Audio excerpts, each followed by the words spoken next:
रजनी को बचपन से ही पेंटिंग का बहुत शौक था। वो हमेशा से ही पेंटर बनना चाहती थी, पर उसके माँ और पिताजी ने उसको कभी भी इस चीज के लिए सपोर्ट नहीं किया और उसकी शादी नीरव से हो गई। नीरव रजनी को बहुत प्यार करता था, पर रजनी हमेशा चुपचाप ही रहती। वो इस शादी से खुश नहीं थी। वो ये शादी नहीं करना चाहती थी। उसे तो हमेशा से पेंटर जो बनना था। अपने इस सपने को वो नहीं पूरा कर पाई, इसलिए वो हमेशा उदास रहती थी। रजनी, बहुत ही बढ़िया फिल्म लगी है, कल देखने चले?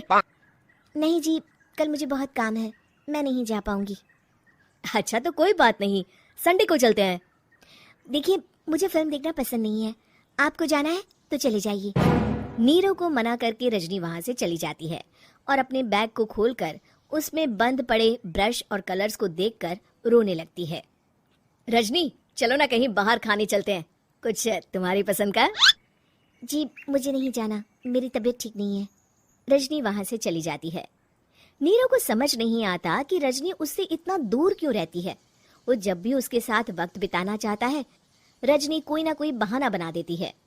एक दिन घर पर कोई नहीं था। रजनी घर का सारा काम जल्दी से खत्म कर लेती है। घर पर अकेले होने के कारण वो सोचती है कि वो आज पेंटिंग करेगी।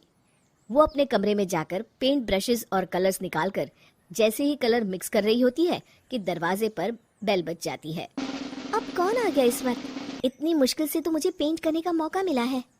रजनी दरवाजा खोलती है तो उसकी सास अपनी सहेलियों के साथ खड़ी होती है और सब घर के अंदर आ जाते हैं। अरे बहू, सबको शरबत बनाकर पिला दे, बाहर तो बड़ी गर्मी है। उफ। जी। रजनी पेंट ना कर पाने से उदास हो जाती है। उसे गुस्सा भी आ रहा होता है कि उसने इस शादी के लिए हाँ क्यों कह दी। वो रसोई में जा रही होती है कि उसकी सास उसे रोकती है। बहू, सबके खाने का भी इंतजाम कर लेना, आज का लंच तो ये सब यहीं करेगी। हाँ। रजनी बिना कुछ कहे रसोई में चली जाती है। सबके लिए खाना बनाती है। सब खाना खाते हैं और रजनी घड़ी देखती है कि ये सब कब जाएंगे ताकि वो अपनी पेंटिंग कर सके। जब शाम होती है तब सब चले जाते हैं अपने घर। अरे बहू, सब तेरे खाने की तो बहुत तारीफ कर रहे थे, सबको बहुत अच्छा लगा खाना। आपको मुझे सुबह बताना चाहिए था ना कि आपकी सहेलियां आ रही हैं। पता भी है कितना वक्त लगा सारा खाना बनाने में। अरे बहू, तू ऐसे कैसे बात कर रही है मुझसे? तो और कैसे बात करूं? मैं इस घर की कोई नौकरानी नहीं हूं कि इतना काम करूंगी। रजनी अपने कमरे में जाकर दरवाजा बंद कर लेती है। शाम को जब नीरव आता है तो उसकी माँ उसे पूरी घटना के बारे में बताती है। क्या रजनी ने आपसे इस तरह बात की माँ? हाँ, और पता नहीं उसे क्या हो गया है, शाम से बाहर भी नहीं आई है। मैंने तो कई बार आवाज दी, खाना भी नहीं खाया उसने। तू ही बात करके देख ले बेटा। नीरव अपने कमरे का दरवाजा खटखटाता है। रजनी, दरवाजा खोलो, मैं हूँ। रजनी दरवाजा खोलती है और फिर वापस जाकर अपने बिस्तर पर लेट जाती है। रजनी, माँ से बात करने का ये क्या तरीका है?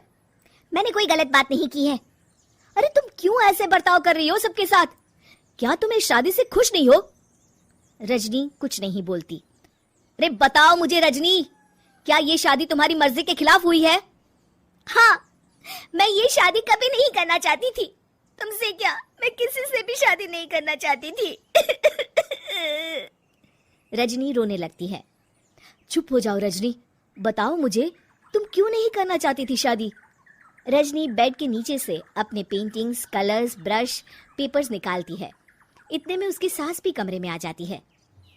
ये देख रहे हो, ये थे मेरे सपने। मैं पेंटर बनना चाहती थी, पर माँ पापा ने कभी सपोर्ट नहीं किया और मेरी शादी करवा दी। मेरे सारे सपने टूट गए। हर वक्त बस गुस्सा आता रहता है मुझे।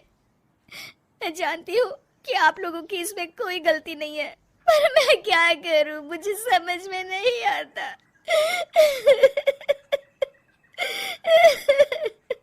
रजनी फूट फूट कर रोने लगती है।